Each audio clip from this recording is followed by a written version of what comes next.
Welcome back to the Tapes Archive podcast, where we release interviews that have never been heard before. Please listen to episode 000, an introduction for the full backstory about this podcast series. On this episode, we have Jethro Tull's founder and frontman, Ian Anderson. At the time of this interview in 1993, Ian and Tull were on tour supporting the band's 25th anniversary. In the interview, Ian talks about what Jethro Tull's place in the history of rock will be, his love for compilation records, including his own, and he looks into the future and gets completely wrong the legacy of Metallica. At the time, Ian was 46 years old and was enjoying playing theaters over arenas, and for me, no one rocked a codpiece quite like Ian did. As always, we have music critic Mark Allen at the helm conducting the interview. Before we get to the interview, we have a couple of housekeeping items. If you would like to support the show, please go over to the website at thetapesarchive.com and click on the support button. On there, you'll find many ways to show your support for the show, and all of them are free. While on the website, check out Mark's blog for more context of this interview and for some personal insight from Mark himself. The music that is playing is by the Budos Band. Please head over to wherever you get music and check them out. I can tell you from personal experience, this band will blow you away. While listening to the podcast, if you have any questions about the interview, please send them to thetapesarchive@gmail.com. We are going to do another podcast in the future featuring and answering your questions. One last thing, the Tapes Archive podcast is a proud member of the Osiris Podcast Network, a global community connecting passionate fans with podcasts and experiences about artists and topics you love. Thanks for tuning in, and now it's time to open the vault. Hello, Mark Allen, please. This is Mark. Hi, Mark. This is Ian Anderson from Jethro Tull. Hi, Ian. How are you? I'm very well. I've just been speaking repeatedly to a young lady, quite a young lady, from apparently on a phone number that's 663-9398. I've been calling for the last 10 minutes. Oh, well. And finally had to explain what I was trying to do, and her mum looked up your telephone number, and I'd got whoever gave me the phone number had got it wrong. Oh, okay. So somewhere out there in a suburb not too far from you is a young lady who is very bemused by the fact that some strange English person from a rock band called Jethro Tull, of which she'd obviously never heard, is trying to reach her to talk to her about our forthcoming tour. Gee, it would have been kind of exciting if you had reached a fan, and then somebody who was really thrilled and kept you on the phone. Actually, I think the girl had heard of us, but when she said to her mum, she said, "What's that? A delivery service?" Because I thought it was going to be like she was going to get through to her mum, and I said, Mum said, "What? Let me speak to him." But Mum hadn't heard of us, but little girlie had. Oh, maybe little girlie wasn't so little, but she was, we're talking teenage. But then a lot of our fans are these days, and who's complaining? Really? You're finding you're getting a young audience, huh? Yes, in the same way as a lot of young people go to museums and art galleries and things that were Don't say way that. back. Sure. I was thinking it was 20 years ago this month that I saw Jethro Tull for the first time. So on the Passion Play tour. So it's it's a long time. 25 years now overall. As you look back on it, you've had some incredible highs, a few things maybe that are be considered lows. Is there anything you'd change? Well, I'm sure there are lots and lots and lots of little things that I would change. I don't think I'd change any of the big things, but lots of little things, sure. Like trying to remember to play an F natural as opposed to an F sharp in some particular song somewhere. But I suppose it's not been a disastrous series of events. It's been interesting, but. We are amongst those few people who are still around from the earlier days of rock music as it took off in the big sort of era of the late 60s, early 70s into the arenas and the stadiums of the USA. We're one of those surviving bands who still has an audience of a few thousand people, and we're not the biggest band in town, but we have a meaningful following. Considering the nature of our predominantly uncommercial music, I suppose we're lucky to have anybody coming to see us at all, because we don't do the straightforward stuff. We kind of fool around a little bit. On reflection, we're very lucky to have an audience, given that we are that sort of a band that did the stuff that other bands didn't do, rather than follow the mainstream of rock. you had mentioned having this audience coming out to see you, and it seems to me that groups from the 60s, 70s, and so on seem to have the biggest followings today. That concert tours by groups that have been long established are doing very well, whereas newer groups have a harder time attracting the concert audience. I'm wondering if you think that's any kind of comment on the state of music now. I think it's more of a comment on the state of the economy, really, because people are concerned about value for money, and if you feel that you're going to get value for money by going to see a band that is, or an artist that's been around for many, many years, that seems to deliver the goods and promise some kind of a payoff in perhaps not spectacular but acceptable terms, then value for money seems to be an important part of persuading people to part with their ticket price. I also have a sneaking suspicion that maybe the glory days of the big production kind of shows must be coming to an end. I think that if you're at the forefront of that large-scale touring event, the U2 tour or the Guns N' Roses or the Metallica, then you can do very well, but a lot of the time it doesn't do too well, or it doesn't do too well 2 years in succession. I mean, I know that bands like Guns N' Roses and Metallica have probably not enjoyed the same success second time around in some of their appearances in the last few months that they did a year or so ago.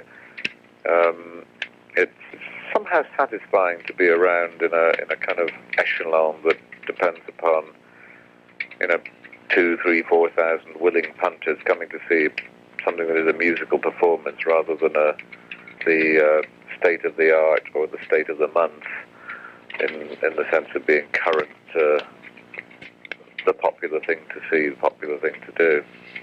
But I think about it now, and I've seen you about 10 times, maybe a little more over the years, and I can't remember a crowd of less than 10,000 people, and I've never seen you in a place other than an arena. Really? And, yeah. Gosh, well, because we've been playing theatres since we started, and it's always been a very important part of Jethro Tull's concert-going activities to try and make sure that we play in a variety of scales of events, and indeed the 2,000-seater theatres are sort of something I very much have tried to keep a hold on over the years, in the sense of keeping that as a viable thing. I mean, sure, we play the arenas and the festivals and all the rest of it, but we also try and fit in theatre tours as well. Where have you been seeing us play? Madison Square Garden. Oh, I see. And well, we don't. and Boston. We have a couple of shows in New York next month, right, or later this month, whenever it might be. Kind of, 10,000, 20,000 places that may or may not be full. I think they probably will be full, but we're also playing to places where we'll probably only play to 3,000 or 4,000 people, and in some of our concerts, we played to. I mean, this last European tour, we played to maybe 30,000, 40,000 people one night, and maybe 2,000 people the next night in some village square in the middle of the Austrian Alps. Mm-hmm. That for me is really exciting. You don't get sucked into this kind of one level of performance where you're dealing only with big crowds and big sort of big events, big gestures. I think it's very important to try and keep this contact with smaller groups of people as well. I mean, I much prefer playing to. I mean, it's much easier as a performer to deal with people when it's kind of a couple of thousand folks. Then you really feel you're kind of reaching to all of them. But it's very hard when it gets more than about 5,000 people. Some people are getting shortchanged. There's no doubt about it. I know that because I've been in the audience, and I would rather go and see an act play, in a smaller venue, anytime, anywhere. Well, I guess maybe that's the drawback of growing up on the East Coast, where you were enormously popular, and it was hard. I mean, until maybe 5-6 years ago, I think I remember seeing that you were playing at the theater in St. Louis, and that was probably the first time that I ever knew of Jethro Tull playing a theater in the United States.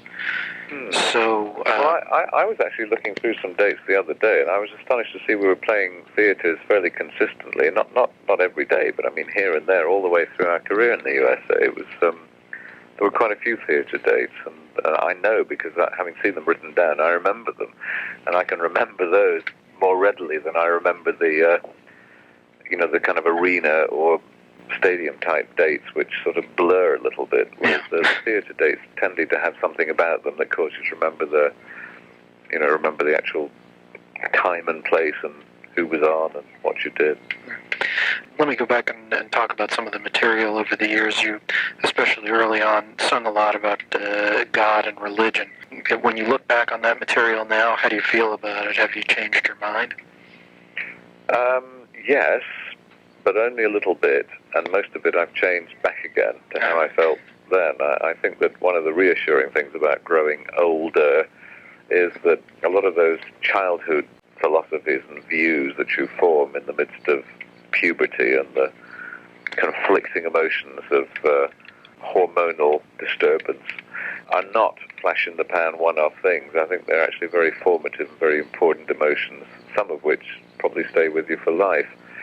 And a lot of those things that I was thinking and singing about a few years later, I'm still fairly comfortable with in terms of opinion and thought now, looking back on them.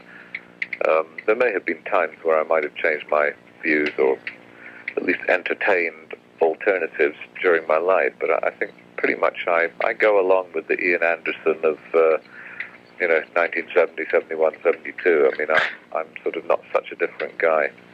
I don't have as much hair, but I still have the same waist dimensions and maybe marginally more saggy of buttock. But basically, I'm pretty much the same guy. No more I mean, that is very reassuring when you sort of, those things come back to you. You think, well, wait a minute, that's kind of what I used to think. And it's surprising in a way that you don't change more than you do. But I'm sure it's not just me. I'm sure it's everybody, or at least a lot of people who find that those really formative years are very crucial in the sense that they build, they put those sort of strong building blocks of your opinion, of your thought, of your, the way you weigh things up. They provide a foundation for your later life. You may change a little bit, but it's still built on that foundation of the exciting and dangerous years of puberty. I think if you talk to some of your contemporaries, that they would probably cringe about some of the things that they wrote when they were young, though. So it's kind of reassuring to know that you stand by what you wrote then. Well, I certainly cringe about some of them, but only some of them. Can you give me an example? Well, there are things that if you want to take that period of time, say 1970, if you take the Aqualung album, there are songs like Aqualung, which I think are thoroughly relevant and good songs in the sense they're about very real, contemporary social realities. They were songs about then, they're songs about now, they're songs about 20 years from now. There'll always be people living in cardboard boxes and about whom we have ambivalent feelings and find it difficult to relate to. But there are other songs on that same album that I think are a little heavy-handed and a bit awkward. And I guess I would say that probably 50, 60, 70% of the things I've written I'm not too embarrassed about. And probably about 25% of them I'm quite proud of having written. But, out of 250 songs, we're probably talking 50, 60 songs that I'm really very, very pleased with. 50 or 60 songs. Well, we're talking about 10 symphonies there. Right. Beethoven only managed 9.5, so I think I'm in with a chance. Okay. By my own evaluation. Not that I'm saying what I do is as important, but just in terms of self-satisfaction, I think there's quite a body of material in the stuff that I've done that I don't. I'm not only not embarrassed about, I'm actually quite proud of. And then there's a bunch of stuff that I wish I'd never seen before. But you have to accept that you did it. How does My God stand up? Oh, that's okay. That's okay. Yeah, that's not a difficult one to deal with. No, that's okay. And what about Thick as a Brick and a Passion Play?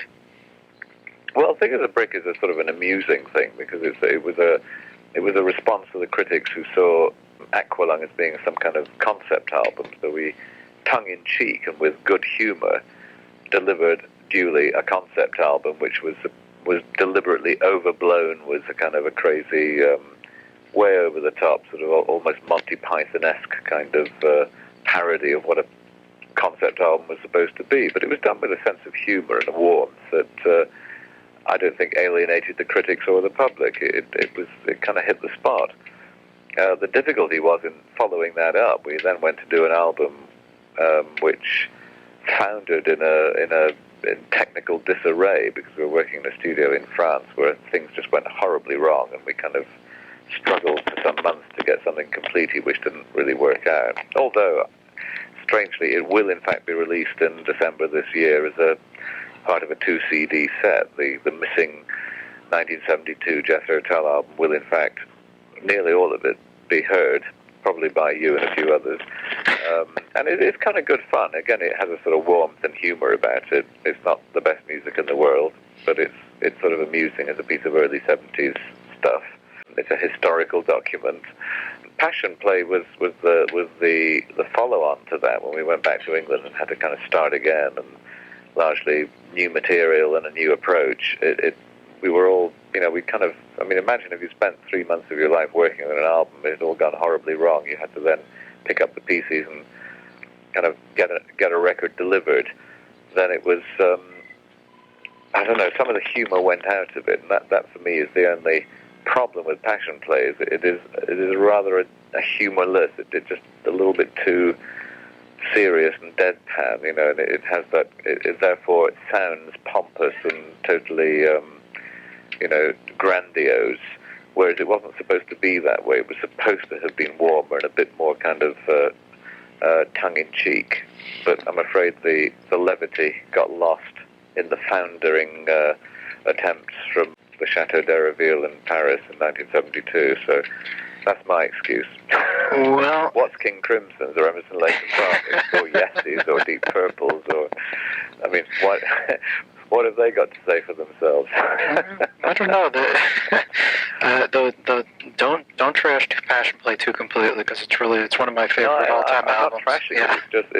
It just is a little bit short on the kind of the warmth, the kind of it just missed that thing. It just didn't quite convey something which was supposed to be a little bit of fun. It was too deadpan. It just there was a kind of tiredness about the recording process at that moment. It just somehow didn't convey the thing that was supposed to be there, which was a little bit of tongue-in-cheek and warmth and fun, which was certainly there with Thick as a Brick, and indeed was there with the album that didn't get completed. But Passion Play is not a. I don't look back on it and think, oh God, what a terrible record. I just think it was a record that was lacking an ingredient that could so easily have been there if we hadn't been a little bit jaded through the dislocation geographically of taking to another country to make a record and being tax exiles and having the problems of family and girlfriends and wives being in a strange place. It weighed heavily upon us in a soulful sense. We got a little bit too pedantic about it all. But hell, it was only, that was 1973.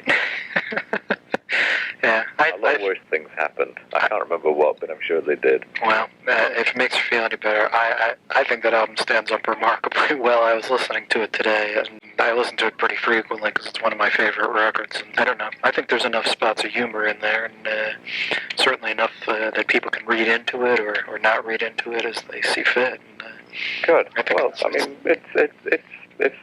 It's okay. Yeah. It's okay. It's a kind of 7.5 out of 10 one. It's not a. There have been worse, but there've been many better. Your more recent albums, Catfish Rising, Rock Island. How are those going to sound in 20 years? Do you think? 7.5 out of 10. Yeah. They're kind of, they have their moments too. I think that. The one before that. Crest of a Knave. Crest of a Knave was a good kind of balance. Crest of a Knave is a sort of 1980s version of stand-up. Mm-hmm. It has a good eclectic mix. That has a good balance of material on it. It's a strange thing. You only see this kind of after the fact, obviously, otherwise you wouldn't complete them the way you do. But Crest of Knave had a good balance to it. Yes. And some good songs. For me, it's kind of like stand-up. A middle period Jethro Tull album like Songs from the Wood, again, I'd put in the same vein of having the sort of right balance of kind of serious stuff, humorous stuff, complex, simple. I mean, it's they're kind of balanced records that seem like the product of a sane and comfortable individual with at least 2 or 3 major credit cards to his name. So I would always recommend those. But if I had to stop and recommend any particular album to anybody, the tedious but truthful response would be that I would go for one of the best of albums. Well, probably particularly the one that's out at the moment. There's a 2 CD set of digital remasters, which are truly, genuinely original mixes of the. But they do, I think in every case, sound better than they would do on their original albums as they sound today. But the digitally remastered best of whatever it is, I don't know. Yeah, I have that. Yeah. 30-odd songs or whatever they are. I mean, that's the kind of thing that I would say. Well, that's if you were a first-time Jethro Tull buyer, then probably a good thing to go for.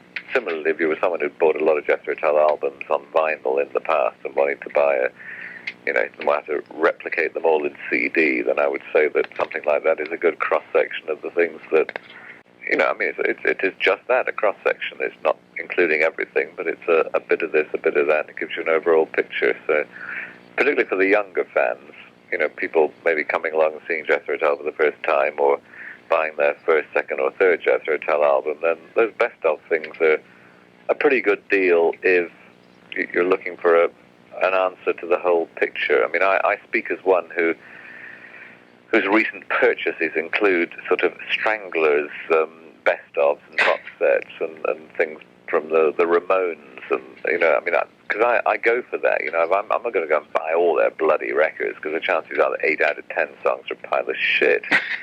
I'm going to go for the box set on the grounds that they are the proven track record things over a career of some, whatever it might be, 10 years or 20 years or 5 years, depending on your status. But the compilation is not a dirty word. I think it's a pretty good way of getting an overall picture fairly quickly. And then if you like what you hear, you might then start investigating it and going back into the minutiae of details surrounding some particular album. But I kind of like those compilations and box sets. I buy them all the time. I mean, I'm sitting staring at a Muddy Waters compilation actually on my study desk as I sit. Uh-huh. I'm a compilation kind of guy. Ain't nothing wrong with those. Okay. And they're usually cheaper. Yeah, well, in the overall scheme of things, it's certainly cheaper than buying every Stranglers record or something like that. It seemed, I guess if you're going to divide Jethro Tull records into periods, as you seem to have done, it seemed to me that after Songs from the Wood, you had, and I could probably be wrong about this, but it seemed like you had a harder time coming up with ideas of things that you wanted to write about, that were really personal and affected you. And I'm wondering if I'm just reading something into it, or if there's any truth to that. No, I don't have any problem writing things that reflect my feelings and emotions and interests at all. But I obviously have more of a problem when I have to accommodate the kind of musical aspirations and interests of other members of the group. So, the problem for Jethro Tull has always been that there have been, first of all, a lot of different members in the band, each of whom have come with their own idiosyncratic expressions regarding sort of the way they play music, their preferences for different kinds of music, their personalities as they affect the music. First of all, you write for yourself, but second, and fairly closely as a second, you tend to think about the people you're working with, and you hope to impress them and make them feel good about what you're offering up to them to play. So, I mean, if there are difficulties, it tends to be... Well, you were in the middle of a sentence, and then you weren't there anymore. Well, that's right. I got to the end of the sentence, and you weren't there anymore. Anyway, so can you continue that thought? You were saying you were writing to impress and and other members of the band? Sure. So I mean that's a big part of it. That you're aware of other people's preferences and wishes to express a certain thing, and you find yourself either consciously or subconsciously working with that in mind, and it's the way that it is. I think that I don't think anyone is a true solo performer. I think you're always, however out on a limb you might seem to be, you're always kind of working with somebody, even if it's just the recording engineer or the tape operator. There's more than one viewpoint at work.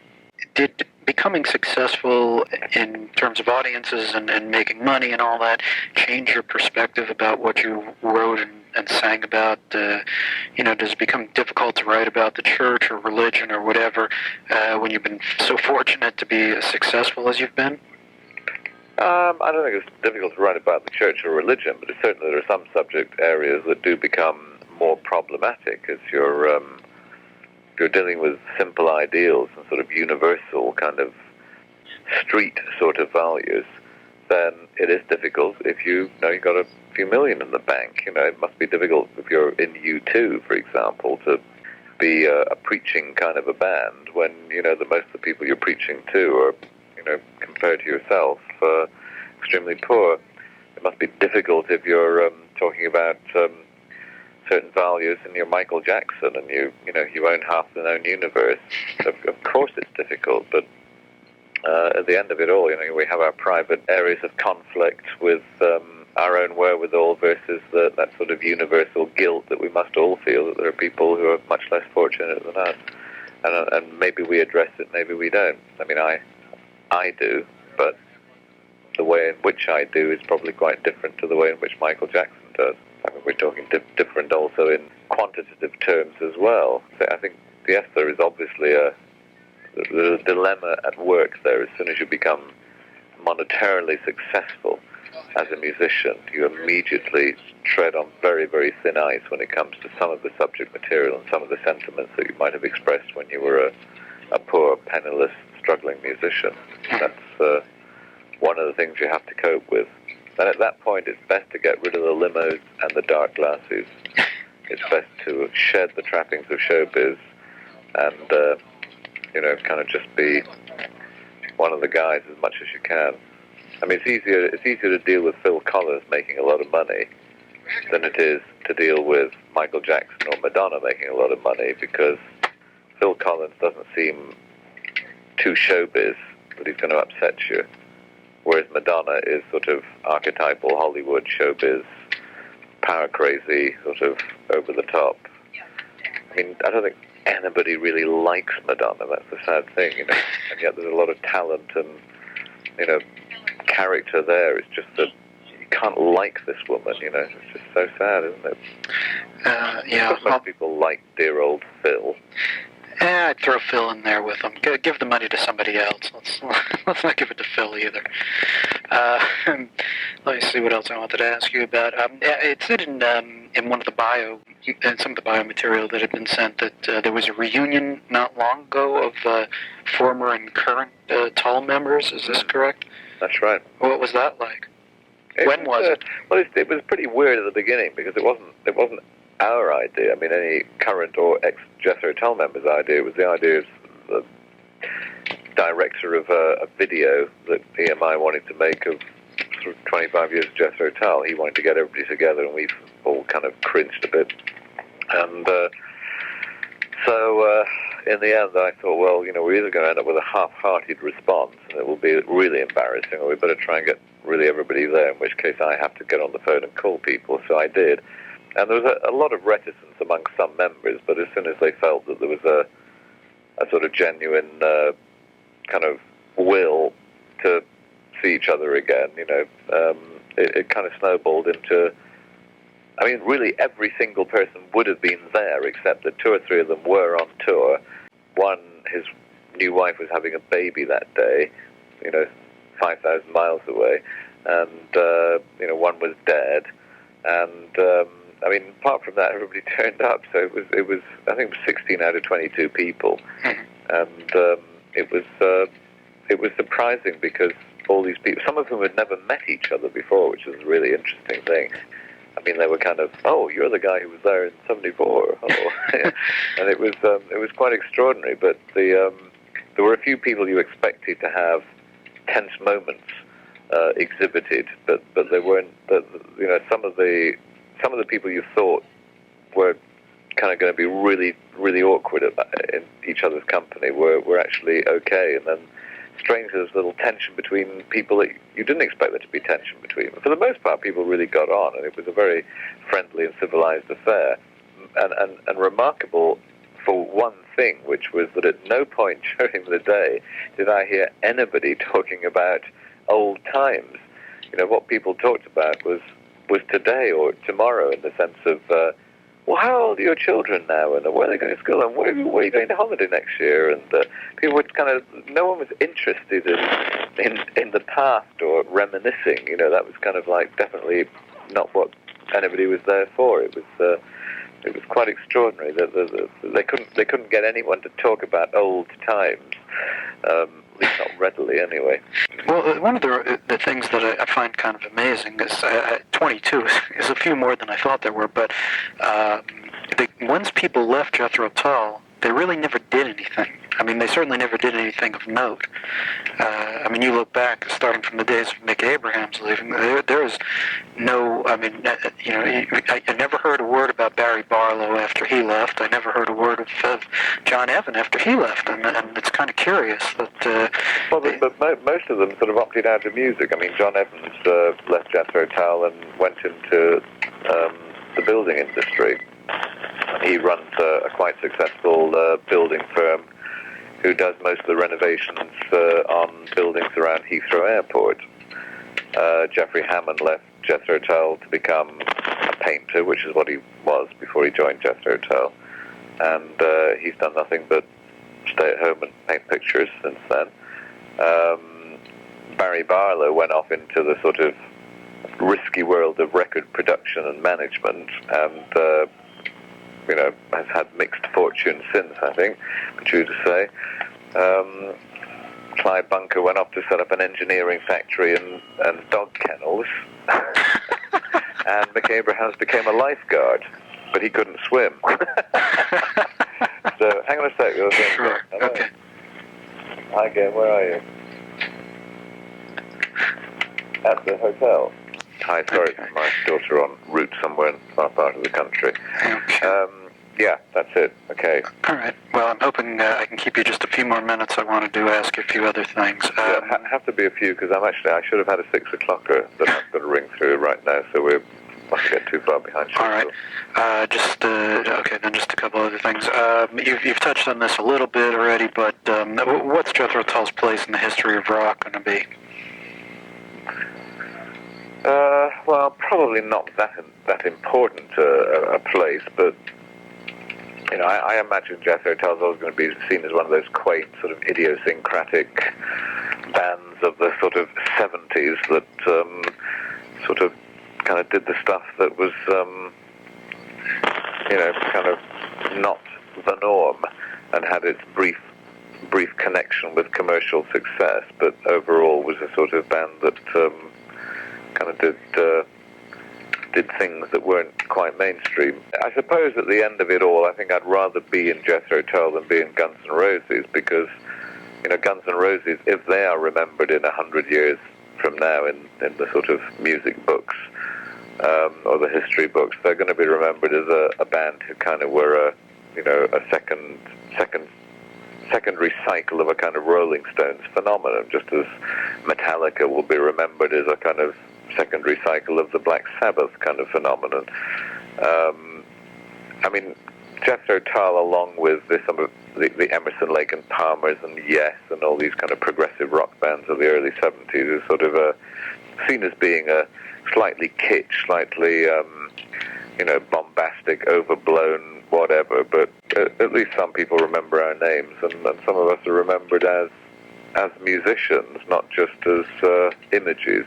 I mean, you're going to remember Keith Emerson was actually a very good keyboard player, and you're going to remember that guys in Pink Floyd or Yes or whoever, actually had some real command of their instruments, whereas a lot of the bands have really just been kind of imagey and sort of pretty faces or around at the right time with the occasional hit record. And I'm not unhappy with the status of Jethro Tull, but I don't think, I wouldn't place it as being kind of a landmark in the history of rock music. We're just kind of one of those bands that did some of the stuff that was a little bit on the edge of that more conventional and satisfying mainstream of rock music, which I, as a listener, enjoy immensely when it's good. But it's very, very hard to work in that genre and come out with anything original.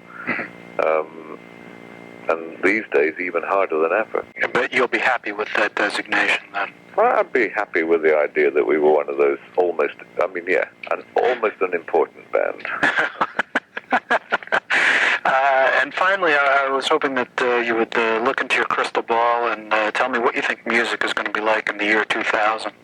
Ooh, well, I wish I could say that there's going to be any. I mean, we're only talking, after all, 7 years away. It really is not going to be very different. I mean, rock music as a genre is really changed very, very little over the last 20, 30 years. I mean, we're still talking the same essential rhythms, the same tempos, the same fairly simple harmonic relationships. Nothing has really substantially changed. We've had technological changes, but we haven't had really musical changes. Rock is a pretty finite form. It can deal in a currency which is, fairly universal and fairly simple. I don't think we're going to see any great changes. We will see, for sure for the next 10 years, all we're going to see is more recycling of fairly established formats that have been produced in the last 30 years. I mean, we've seen revivals of, kind of 60s stuff, and we've seen, like we said, the Guns N' Roses, are not a million miles away from early Stones, and Metallica from Black Sabbath, and, you look at some of the kind of grungy, sort of post-hippie type bands from Seattle or what have you. I mean, they owe a lot to a peculiar mixture of kind of 60s ideology and MC5 anarchism. But we're kind of recycling all these sort of notions and patching them together in slightly varied ways. Eclecticism these days is not about the true eclecticism of perhaps the late 60s or the early 70s, when people looked at world music, as it has now become known. Eclecticism now is just kind of from a very narrow band of proven commercial formulae, which conspire every so often to produce a new hit band that sounds different on first inspection, but in reality is probably just a careful amalgam of a few proven formulaic approaches to rock music. There's nothing wrong with that. I mean, we're recycling cornflake packets and bottles of nuclear fuel. We might as well recycle rock music as well. Let's be friendly to the environment. If not the ears, yeah. It just seemed to me that in asking that question, and I'll let you go after this, I'm 34 years old, and everybody who's my age or maybe a little older who grew up on rock music probably knows the song Bungle in the Jungle. But now, if Bungle in the Jungle came along, it would be a hit on a narrow radio station where, lots of kids would never hear it. It would be appeal to a certain audience. It seemed to me that the audience of rock is fractured to the point where you can be in a very narrow scope of things, and not and a lot of people will never know what you do. Which is rather sad when you think of all the bands that there must be out there at any point in time who have some genuine talent and some genuine sort of creative and perhaps even new approach to music, who are just not going to are not going to be heard. And that is a worrying thing, that we're talking about recycling a lot of proven ideas because they are sufficiently familiar to those people who operate the media, the record companies, the press, the radio stations, MTV. We're dealing with things that sound familiar and proven. They have a track record. They've got to sound familiar to the guys who pull the purse strings and the allocate time and energy towards specific projects. But there must be a whole bunch of things out there that just never get none of us ever get to hear. And that is very sad and very frightening, but it's the age in which we live, and music is, I think, as always, just reflects a lot of other things about the society we live in at the moment. There is a need just now to be not too adventurous, to kind of be slightly conservative, slightly right-wing, and stay with the things that we know work. The great uncertainty about the planet at the moment, and combined with the dangerous forces of nationalism, flag-waving extremism, rock music is also, or popular music is also kind of entrenched in staying within the things that are mainstream, things that sound familiar, reassuring, and don't pose too many big question marks. But, the most radical music around, for me, is not, rude rap or, funkadelia or acid or, techno rave or any of these sort of absurd definitions that get thrown around. They, to me, are just the dying embers of what began in Tamla Motown, the sort of final degradation, really, for me, of what black music was and should still be about. But I don't hear anything too radical or exciting. And if there is anything radical, exciting, and innovative, then it ain't getting released on record, or at least not on a record label that I know about. And that's the scary thought, that we're all having to play it a little bit safe these days. But we're in the post-Thatcher years, the post-Reagan years, and just everybody's a little bit nervous right now. Very true. With probably very good reason. Maybe so. At any rate, I appreciate all your time. I'm looking forward to seeing you, and I hope everything works out the way you like. Well, even half of it does. I wouldn't have had a bad time. Yeah. Okay. Take care. Thank you. Bye now.